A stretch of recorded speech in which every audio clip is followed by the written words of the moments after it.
business be accomplished. I know you're all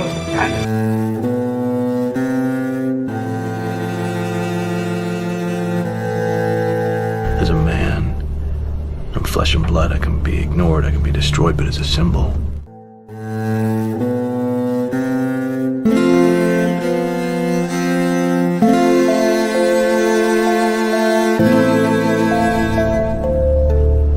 as a symbol, I can be incorruptible. He gave us a signal. Where are you?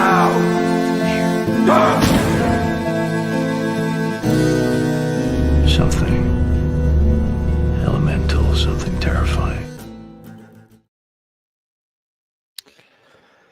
Hi, guys. Welcome. So let's get started. Crime, corruption, strange happenings, the complete and utter failure of the urban experiment. Welcome, ladies and gentlemen, to our first installment of Cavecast, where we take an academic approach to the world of Batman.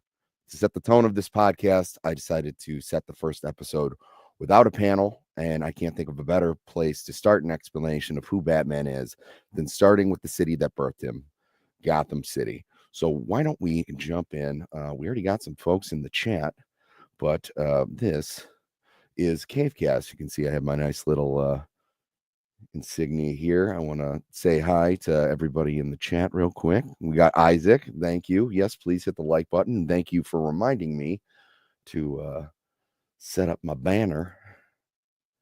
A little ticker banner at the bottom. Yes, hit that bat like button, that bat subscribe button, and bat share the show.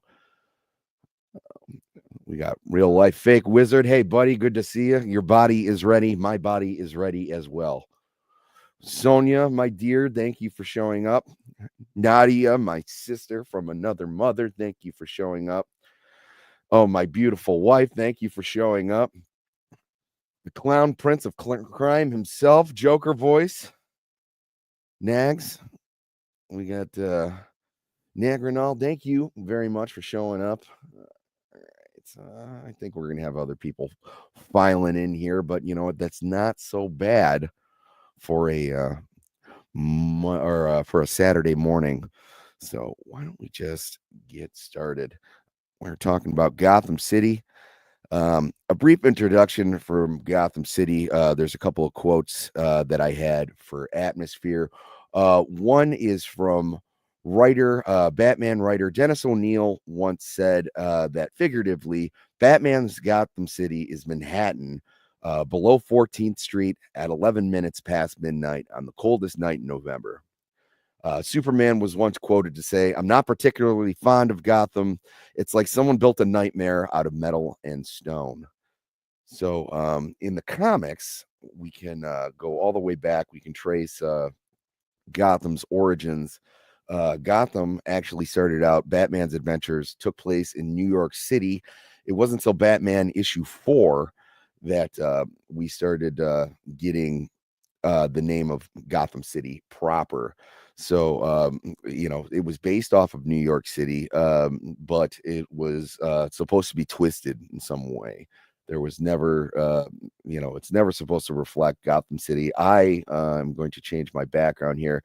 I always thought that the best reflection of Batman's Gotham City would be in the Tim Burton film. Just very pixelated picture, but just stone, iron, very, very, very, not what you would, not a place that you want to hang out with. But there's plenty of places in Gotham that would surprise you and let you know that there are people who live in the city, and there are places that you might want to be. So in the comics, the origin goes all the way back to like the 1600s. It was in the actual origin of the city, just like a lot of major cities.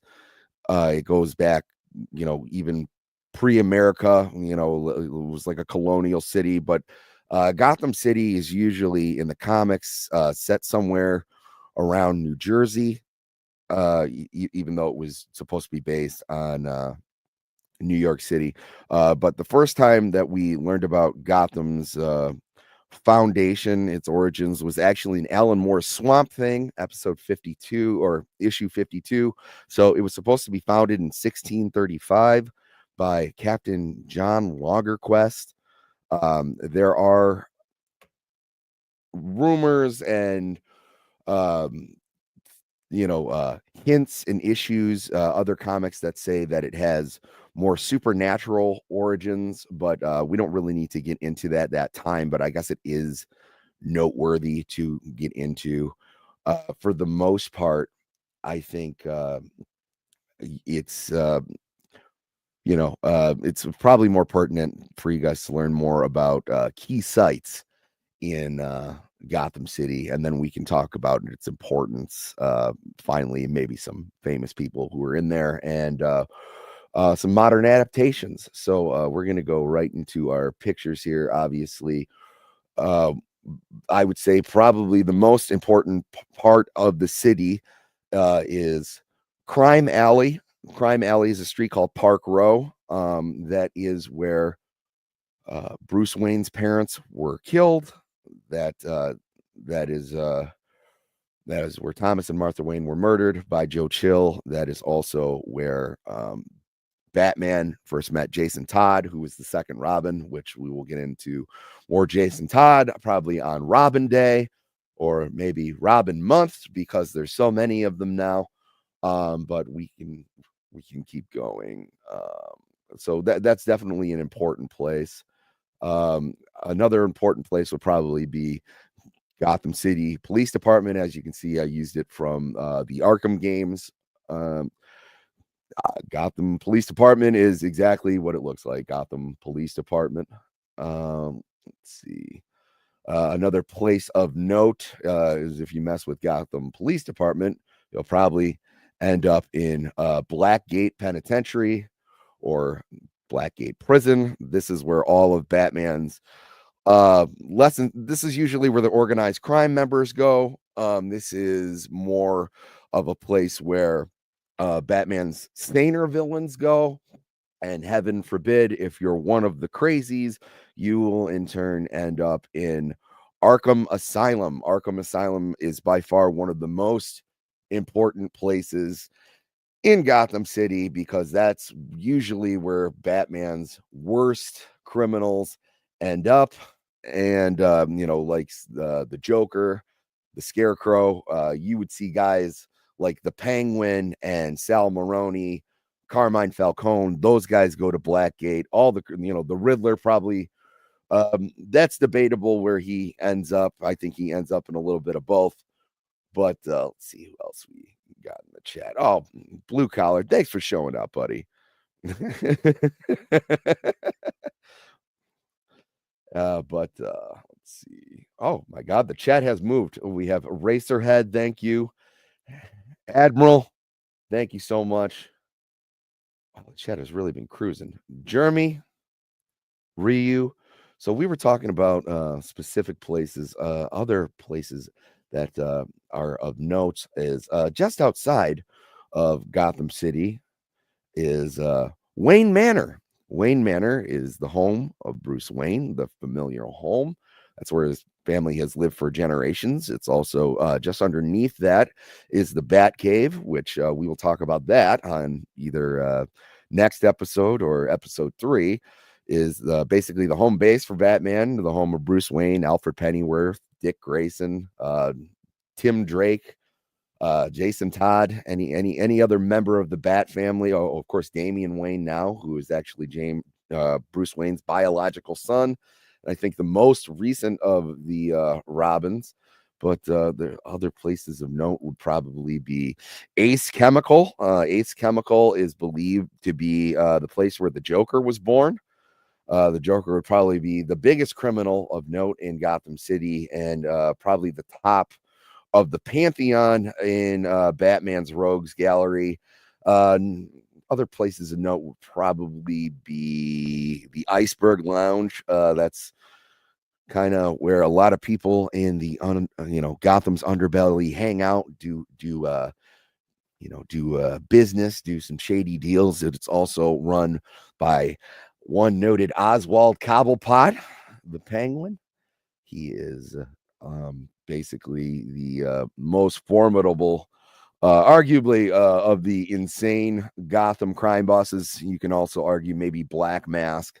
There's plenty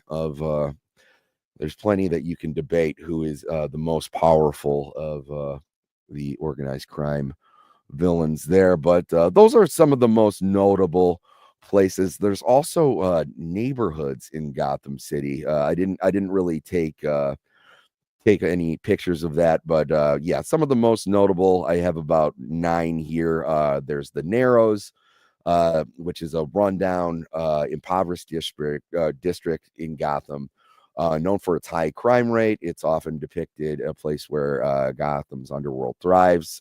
We already mentioned Crime Alley, the Iceberg Lounge, Blackgate Penitentiary, Ace Chemicals. We named all these Arkham Asylum, but we have the Gotham Docks. It's a vital location for smuggling operations, legal shipments, organized crime. Several Gotham-based gangs use the docks for illicit business. And we can't forget the Gotham sewer system. There's a lot going on there. There's villains like Killer Croc and Solomon Grundy, who will, it's also used for hideout crime networks, plenty of places that like that. Let's see. There's also major neighborhoods. I have them. I don't see, each one of those will probably get their own special segment, because all of them, there is a hierarchy in Gotham.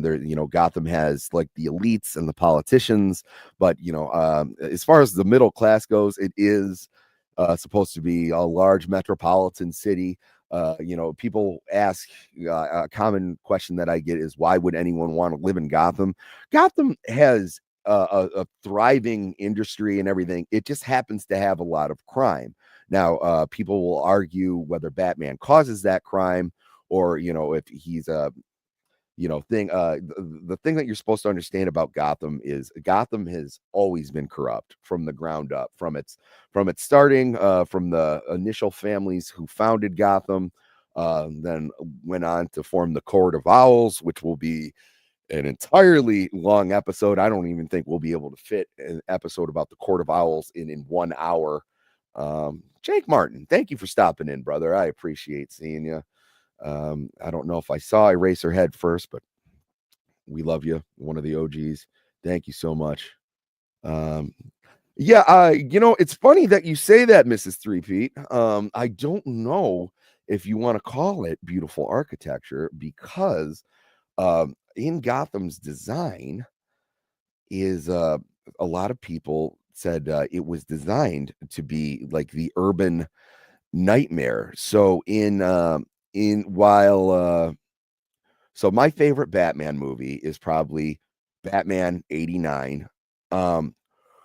They said the guy who did the set design, said it was like a sprawl of hell and wires. I think he said it was supposed to look like, and actually I will change the background again, because I loved this quote so much.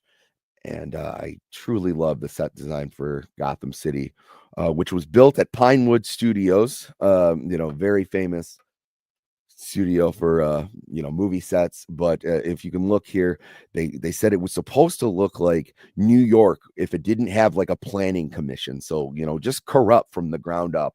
And the direct quote was, it was supposed to look like hell shot out of the ground and just kept going. And as you can see, there's so many buildings that just don't look correct. They look like if they didn't have constant upkeep, they would just fall down. There's a lot of aesthetics that don't go together. The mixture of like the Art Deco and the industrial, it doesn't look like a healthy place to live, and it's not. So even the atmosphere is kind of breeding an insanity. like it really is the urban jungle. It is the most dangerous place that you might not want to tread, because keep in mind, my second quote of the day was from Superman. So Superman doesn't even like hanging out there. This is and Superman's a pretty tough cookie. So if I knew that there was a guy flying around shooting laser beams out of his eyes, I might want to start. Oh yes, I will be on Eclectic Goats on Monday. Thank you. We will be talking about Carnival, which is yes, Joker. Yeah, a lot of people do say insane like it's a bad thing. I know that he likes to get caught on Saturdays because he said Saturdays is taco night in Arkham Asylum. But yes, so it's run by crime. He said it's a riot of architectural styles. It's an essay in ugliness. Um, some notable locations. You don't really see Gotham become a character though, properly. Well, at least in adaptations. Obviously, the Adam West show, very, just because of the budget, a lot of daytime shots. Usually you just kind of saw Batman and Robin climbing up a building. There was nothing really to write home about. It really wasn't until the Tim Burton adaptation and then the subsequent and well-loved Batman the Animated Series, where you really started to see Gotham come into its own. I would also say Frank Miller's Batman Year One. You really started to see how corrupt Gotham is. But this is really when Gotham really becomes a part of not just the Batman culture, but it becomes a character. It's also in my mind like a symbol of Batman. Or it's like, would there people always ask, would there be a Batman if Gotham wasn't so bad? There absolutely would be, because Gotham is hell. Any writer will tell you, like I said, it is the utter failure of the urban experiment. Even though there are people who live normal lives there, it's also, if you're a criminal and you want to start out, Gotham is a great place to start, because it doesn't have invulnerable flying aliens. It doesn't have space police who can catch you with their ring. It doesn't have a guy who can run, basically past the speed of light. It basically has a rich guy hopping around on rooftops. And although he is probably the most formidable rich guy there is, and probably the peak of human fitness and human genius, I still would take my chances with Batman if I was just getting started in the criminal element. And so we are gonna keep going here. Notable residents of Gotham City, obviously, Bruce Wayne, Dick Grayson, Jim Gordon, Oswald Cobblepot, Edward Nigma, Selena Kyle, Harvey Dent, uh, whatever the Joker's name might be, Roman Sionis.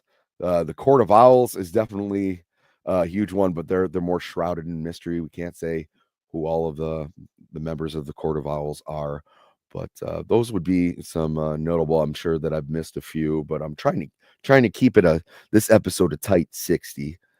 But Gotham is supposed to be, its impact in the cultural mythos cannot be denied. Batman has stood the test of time as usually one of the most well-respected in the genre of comics, and Gotham City is a big part of that. And the city is way more than just a backdrop. It's an integral character in its own right, and it's the ongoing relevance of Gotham in modern storytelling, as always has this dark allure about it, and it has always been a problem for Batman. And I don't think Batman would exist if Gotham wasn't so bad. People will argue that quite a bit. So let's see. Let's go through the chat here, and then we can start getting a little bit more in depth. Dave C, thank you for stopping by. Any other newbies? No, we are. Racer, we already saw you. Ryu, always good to see you, brother. So yeah. Let's see what yeah, actually nearby Bloodhaven is probably better. Nightwing and Huntress patrol the spot as long as they're not, well, wink wink. Yes. Uh Chuck Jose channel. Thank you very much for stopping by, brother. Let's see. Anybody else? All right. So we can go a little bit more in depth here about some of these sites. I think maybe we talked a little bit about Wayne Manor, but we can get a little bit more in depth about Wayne Manor here. So, Wayne Manor, like I said, is the ancestral home of the Waynes, who are one of the founding families in Gotham City. Very important, very wealthy, very well to do. Also, the current home, Bruce Wayne, Alfred Pennyworth, probably Damian Wayne, unless he's out doing Teen Titan stuff, which never a bad time for that. But a lot of mysteries about that. They said parts of it might have been used for the Underground Railroad. Other parts of it were, I think, sugar smuggling. So that's when it has a very plush grounds. It's a palatial state, but it also yeah, okay. You know what? I'll give you one. The Waynes friended the channel. Thank you so much for reminding me to have a little fun while I'm doing this. We can still take an academic approach, but we can have a little fun. As far as I am known, it never got gassed by a Joker blimp. But yes, it is the home of Bruce Wayne. And underneath is a very much a very elaborate system of caves that Bruce Wayne discovered and used to help him create his moniker, because under the house is well, there's a lot of bats, and one time a bat flew in the window, and well, Bruce doesn't like bats, and he figured, well, I don't like bats, I'm going to use the symbol of a bat to scare others. And as he said, criminals are a superstitious and cowardly lot. And you know what? For the last 80 some years, it has worked out. So I would say that is a good explanation there. I should have gotten a picture of the Batcave, but I thought the Batcave was going to be its whole other episode, which it probably most assuredly will be. But Wayne Manor is absolutely enormous. It has a room for every sort of occasion. I think Bruce Wayne uh, one time was on a date in Batman 89, and he's talking to Vicky Vale, and she asked if he liked a particular room, and he said, I don't know if I've ever been in this room because it's massive. You name it, it's got it. It's got a ballet room. It's got a dining hall.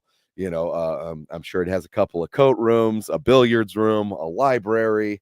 I'm pretty sure it has a medical like wing, so to speak. Bunch of bathrooms, bunch of bedrooms, any sort of thing it can accommodate. It was like, just imagine the richest dude in the world's house.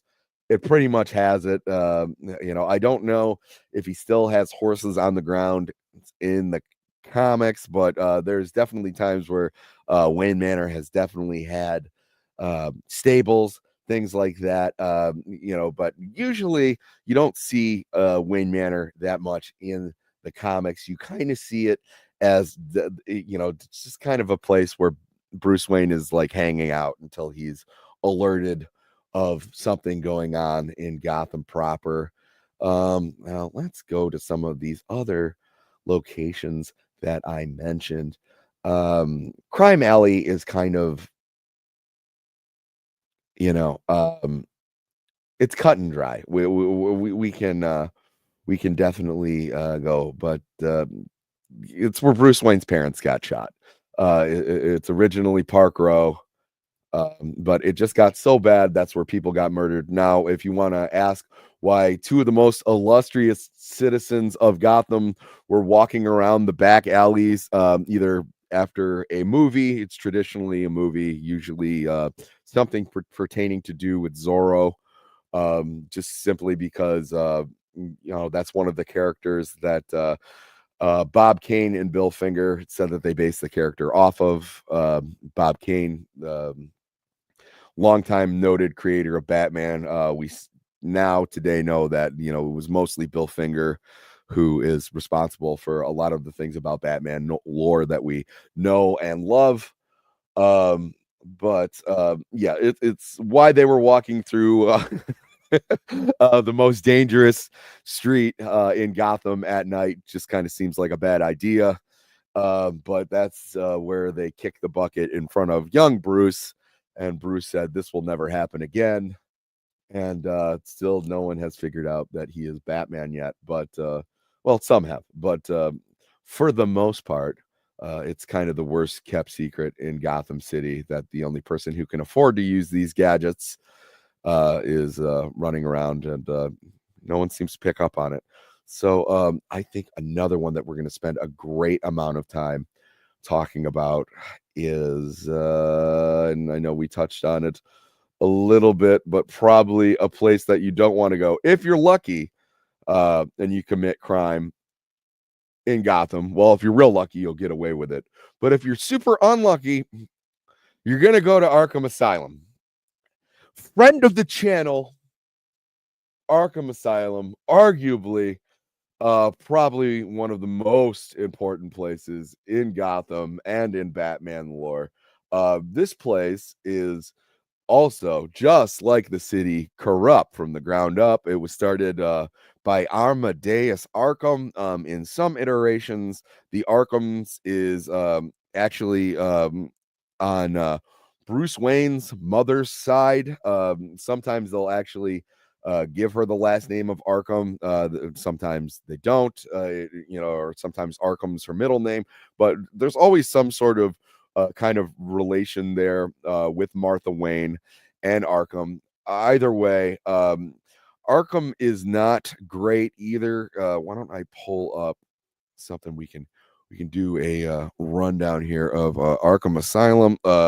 A great uh a great issue that will explain to you about Arkham Asylum is probably Grant Morrison's Arkham Asylum, Serious Ground on Serious Earth. A lot of the lore in that is basically talked about in Arkham Asylum. The actual video game, which is probably one of the greatest video games of all time, if I'm not being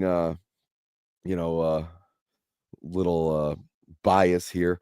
But so it is Gotham City's.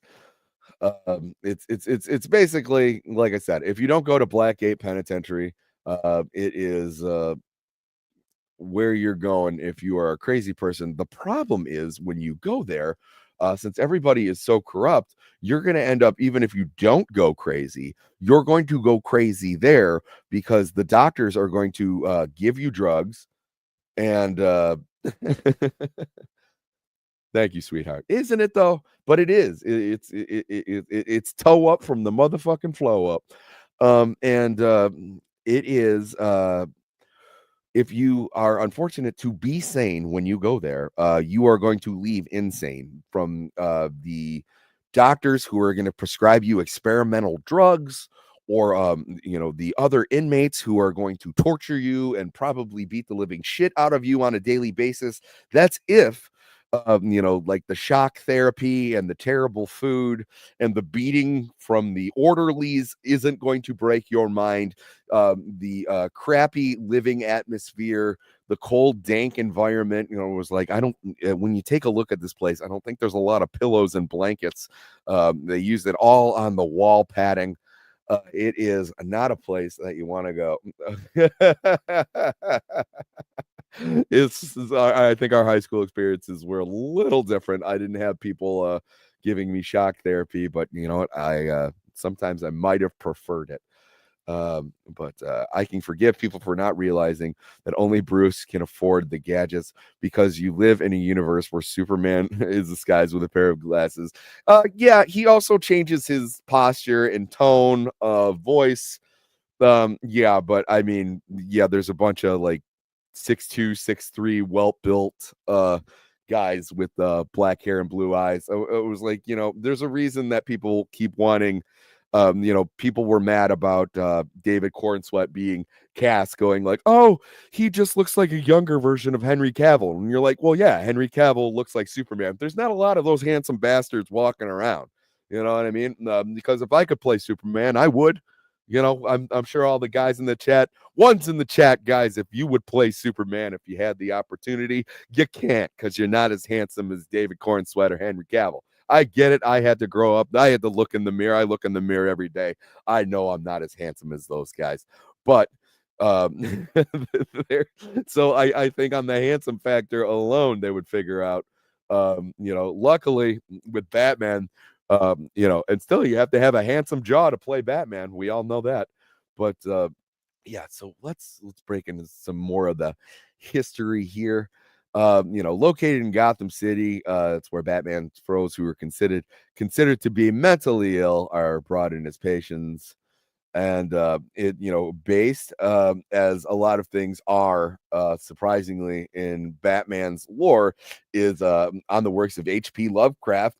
He had a fictional city, Arkham, Massachusetts. The asylum was introduced by Dennis O'Neil and Irv Novak, and they first appeared in Batman 258 in October of 74. And I talked about the importance of Bob Kane, Bill Finger. Dennis O'Neil is not one to gloss over. Dennis O'Neil basically saved Batman. Him and Neil Adams, R.I.P. them both.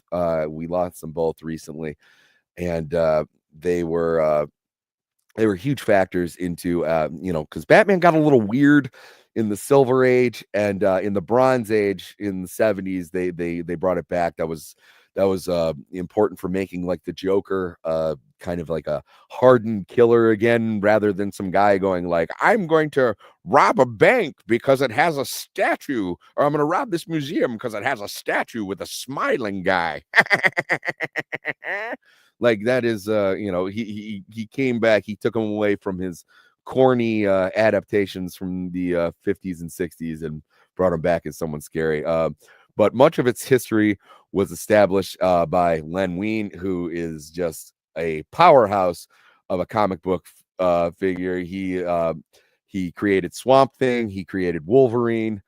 He's by far one of the most prolific writers in comic books. Friend to the channel, Len Wein.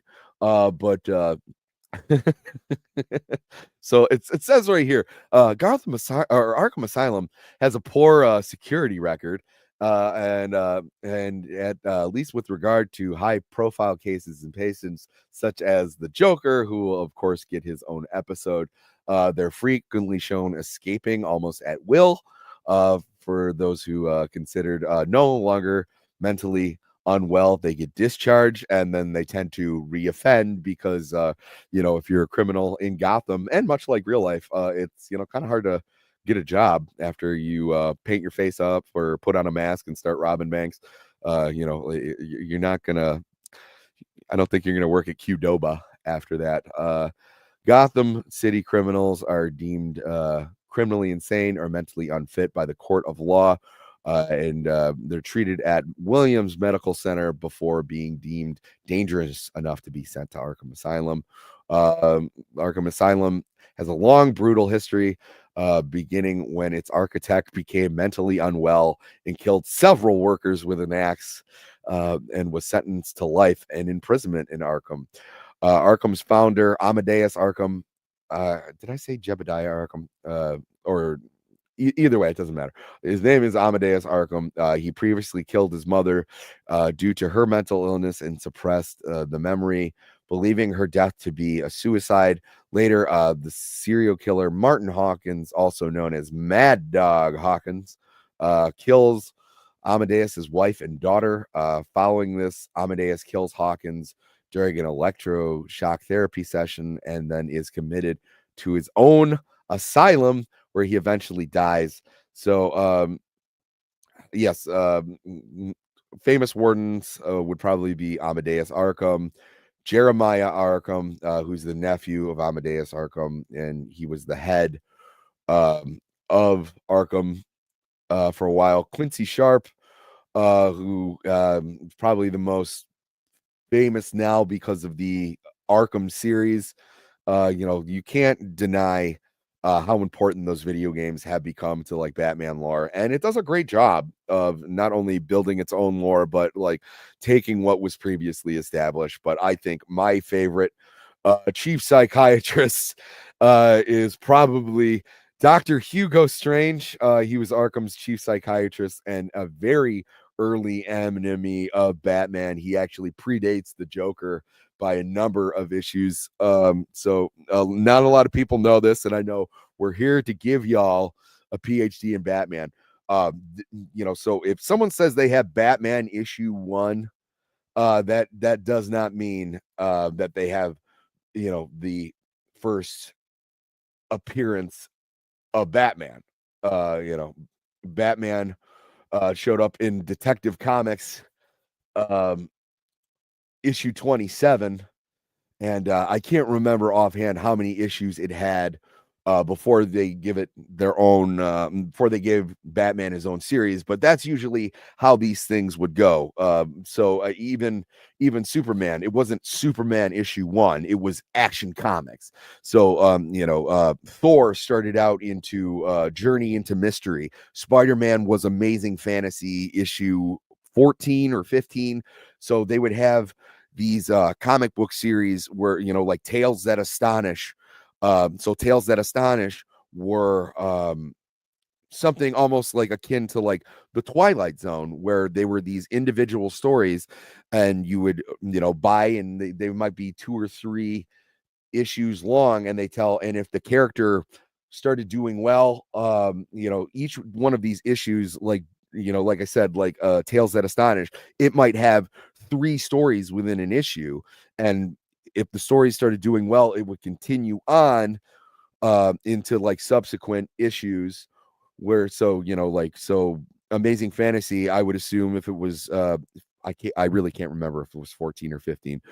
So they brought Spider-Man did well, so they brought Spider-Man back in Amazing Fantasy 15, and then 16, and then eventually they go, we have something here, and then you get Spider-Man issue 1. So there was probably a good 20-25 issues of Batman. Maybe I'm highballing it here, before you actually got Batman issue 1. So when I say he predates the Joker was the bad guy in Batman issue 1, but Hugo Strange probably showed up probably like a good 10 issues in. I think the first supervillain that he actually fought, because in the Golden Age, you could go by monikers where you would like actually describe yourself as a supervillain, because supervillains were untreaded ground. It was okay to describe it like, I am the worst supervillain that Batman has ever seen. And I believe his name was Dr. Death. Thank you, Stephen. So Dr. Death is actually the very first superhero or supervillain to fight Batman, and actually he's one of the first supervillains to die and come back. Because they needed have supervillains. They're not very super if you kill them off, which I wish people would tell these Hollywood directors. They're not very super when you kill them off. So let's see. Let's go into some famous patients of Arkham Asylum. I know I got a little sidetracked here, but keep in mind it's the first episode. I'm getting a little. I have a. I have something to keep me grounded, but it's Batman. I tend to ramble, and that's why I do what I do. People said, "Hey, you want to ramble about Batman? Get your own goddamn show," and that's what I did. So, friend of the channel, my own goddamn show. We'll go in alphabetical order here. There's Alberto Falcone, Amadeus Arkham himself, Amygdala, who is kind of a lesser known Batman character, but basically all you have to know about that is he sounds basically what he has. He has a reduced mental capacity, superhuman strength and endurance. He's prone to outbursts of violence, uh, Black Mask, which is kind of surprising to me. I would he'll get his own episode because he's probably one of the most formidable crime bosses in Gotham City. But he I would assume there was a point in time where his mask was a black mask, and then due to a fire, his face got burnt off. Why don't I share my screen? So since we're just perusing the Wikipedia, why don't you journey with me? Thank you guys. Thank you very much. Let's present. We'll go to the Arkham Asylum wiki. Share screen. There we are. I don't like that. Let's do that. Can you guys read it a little bit better that way? Yes. So we had Black Mask. Look at his spooky ass burnt face. Blockbuster, he's another just super strong villain. He's more known for Nightwing. And then one of the greatest Batman villains, Bane, which is it's also another shock that he was there, considering Bane, even though he's known for his strength, he's actually very much a counter to Batman. Even though he's super strong, the only reason he can take Batman on one-on-one the way he does is because he kind of cheats and does drugs. But for a lot of the time, he does not use the Venom compound anymore. Catwoman, which is another shock, but I guess she does have a compulsion to keep stealing and dressing up like a cat. I assume anyone who dresses up is going to go to Arkham eventually, but that isn't always the case. Usually guys like I said, the Penguin end up in Blackgate. But let's see what Steven says. The origin of things are the best things. I'm reading the John Carter series across the inspiration is the Spiderhead version of the Thing in 1980. Oh, see now, yes, everything does have a grandparent. So like grandparents of Batman would be like the Shadow is always a great one, and like I said earlier, Zorro is very much. Keep going. Calendar Man. Well, Calendar Man is a guy who dresses up and performs robberies according to the calendar. So Clayface, so many iterations of Clayface. Probably the most famous being the first one, Basil Carlo, but you probably know him from the animated series as actor Matt Hagen, which there was a very fine line. I don't remember how they handled it into the comics, but I'm sure we'll get into. Crazy Quilt is kind of an OG that's been around in Batman for quite some time. He basically he's a lot like Patchman, who we'll get into.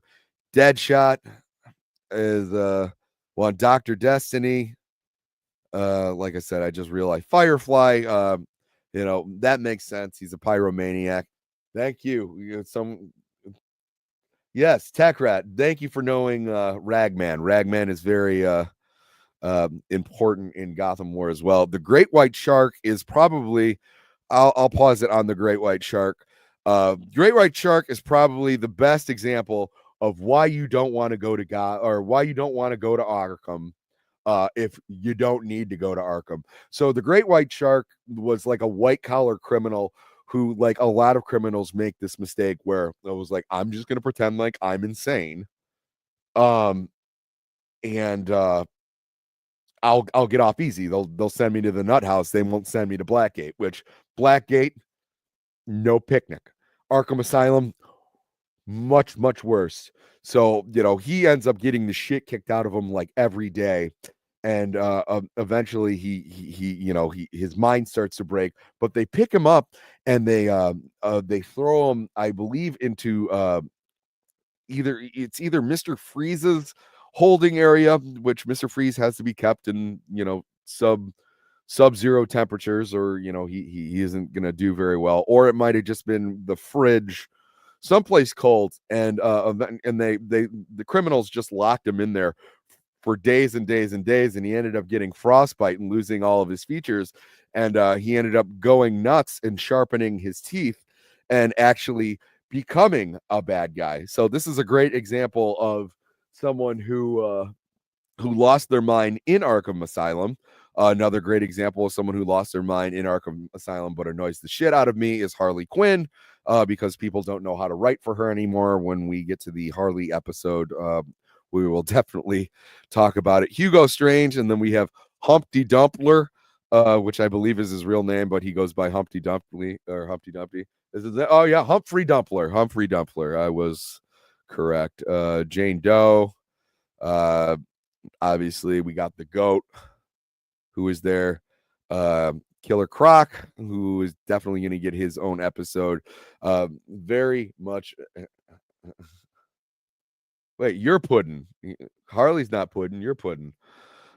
King Tut. Very much one of those kind of. Oh, Mad Hatter, another one of those. A lot of these characters with a niche. There's Maxie Zeus. He's just a crazy guy who believes that he's Zeus. So he's Tomby. There we are. Thanks, buddy. Good to see you. Thanks for dropping in. The Music Meister. He's I was gonna say I don't really remember him other than in Batman Brave and the Bold, which is a great show you guys should check out. Oh, probably one of the best and someone who definitely belongs there is Professor Pig, probably one of the most horrifying new additions. Well, he's not new anymore, but newer additions to Batman's Rogue Gallery. Obviously guys like Two-Face showing up makes sense. The Riddler makes sense. Anybody who's proven themselves to be insane. But also you can find there's guys like Adam Strange, who is a superhero. And so sometimes you'll see certain characters who aren't necessarily bad guys find themselves in there. Floronic Man definitely belongs in there, though.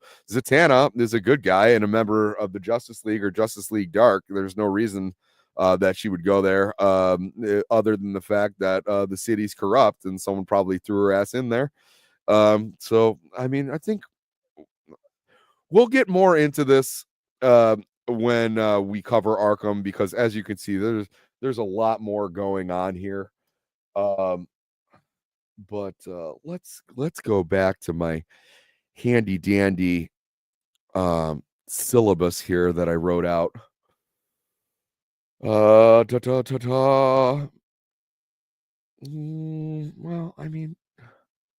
oh, you know what? No, we already spent time on Wayne Manor. We can go to Blackgate real quick just to keep it fair. Oh, do we not even have a it doesn't even have its own Wikipedia page. Wowzers. Well, yeah, all you need to know is like Blackgate is usually where the hardened criminals go, more of the people who aren't insane. And yeah, that's pretty much it. So we can start wrapping up. I wanted to keep this a tight 60 minutes for the first episode because I am flying solo on this one, and we can talk a little bit about just Gotham as a whole. And it's like I said, it is a failed urban experiment. It is corrupt from the ground up. The politicians suck. Most of the police department sucks. The economy sucks. Everything, the weather sucks. Everything about. Oh, no, I mean, it's gonna be a weekly show, Sonia, but, a lot of this is gonna be better when I have more people to discuss with. Yes, let's see. Crazies and metahumans generally find their way to Arkham. Yeah, but, we're gonna go for a little longer. No worries. So, let's see. Yeah, I mean, all the way up. This is something that you have to understand about Gotham City. It was like it's so corrupt. You get some of the best characters like Harvey Dent, who's supposed to be, kind of like the other side of the coin in crime fighting to Batman, because there's a lot of things with Batman that have to do with duality. So like Joker is the demon in the guise of the carnival. Batman would be, the hero in the guise of the demon. They're polar opposites. So Harvey Dent is the opposite of Batman in the way of he's fighting crime, but he's going about it the legal way. And the city took someone who's supposed to just be this bastion of white light and this pillar of morality, young hotshot prosecutor, and it manipulated him so much so that now his mind is warped, and he no longer can decide. His morality is taken from him. He no longer can decide what to do without flipping a coin. He doesn't care anymore because his mind is broken. So there's times where Two-Face is shown to actually like do good things because like he flipped a coin. So originally in the golden era, if he would flip a coin, if he had good heads, he would do something good, and if he had bad heads, he would do something bad. That later evolved where they had removed the morality from him, where he just can't decide what to do. So a lot of the times he'll have someone at gunpoint and he flips the coin. If it's bad heads, oh well, that is the story of you.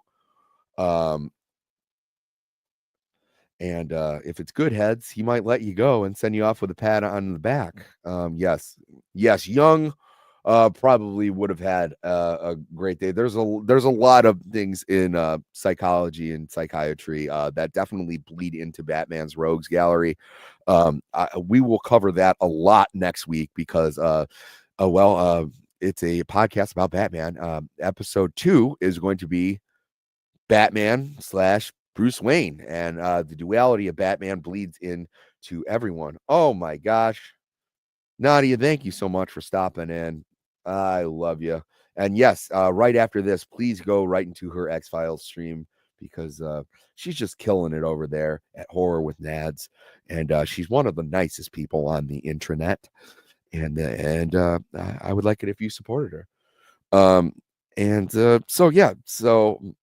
I think we got it.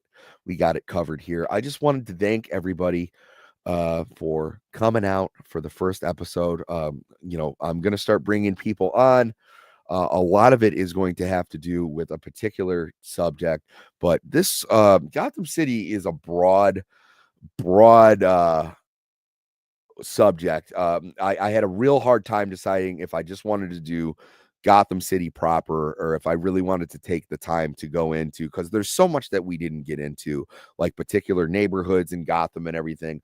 But you'll find a lot of these neighborhoods and key sites, they're going to be brought up over and over and over again. Like I said, we're not going to mention the Iceberg Lounge just every single time we mention Penguin. There's other things and there's other bad guys that hang out there.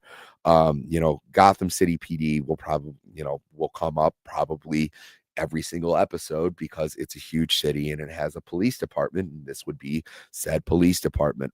Wayne Manor, I'm sure, will come up more than once. So this is just the city where all the magic happens. But you couldn't start out without you guys getting an idea of it. And I want your main takeaway to be You might want to stay there for a night to go gambling and, have a good time, but you definitely do not want to live in Gotham City. So much so that it took probably the most privileged of its residents and broke his mind to a point where he's fighting a perpetual battle against crime that he's doomed never to win because Batman unfortunately causes just as much crime as he solves because people tend to see um, his actions and they tend to um, they try to up the ante and you see that very much for a long time in Gotham you didn't see a lot of masked criminals or these metahumans, supernatural people coming to cause problems until they realized that there was someone to fight or someone's house got destroyed in the aftermath of Batman trying to save or stop someone who's powerful and destroys a building. And then unfortunately, as fun as he is to read and what a great mind Bruce Wayne has, he perpetuates a lot of the crime that he does cause, and obviously a lot of that happens in Batman's hometown, which would be Gotham. Seabrew, thanks for showing up at the tail end there. But I just wanted to thank you all for coming out. You didn't have to. We had about 20, 30 people in here overall, which is not bad on a Saturday morning for an inaugural show that, I've been changing the date on back and forth. So I appreciate you all for coming in and hanging out with me. This has been Cavecast. I am Sammy Threepeat, and you three tards have a great night. And it will be back next week. Same bat time, same bat channel. I'll see you guys. Come on. Yes, Batman, clad in the somber costume which has struck terror to the heart of many a swaggering denizen of the underworld. Bob? Done.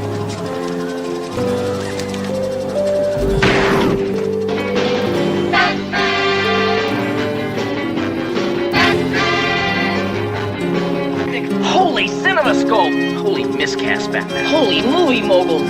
Holy cliffhangers Batman! Holy suborbit Batman! It's raining down there! Big history! Holy catastrophes Batman! Holy bullseye Batman! Holy stereo! Listen to this! Holy armadillos! Holy Krypton! Holy trampoline! Holy fork in the road! Holy Titanic Batman! Holy Houdini! Holy funny bone the Joker! Holy chutzpah! Holy precision!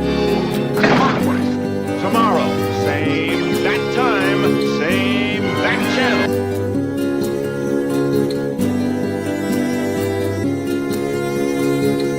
The monster who took you from me will soon learn that revenge is a dish best served cold.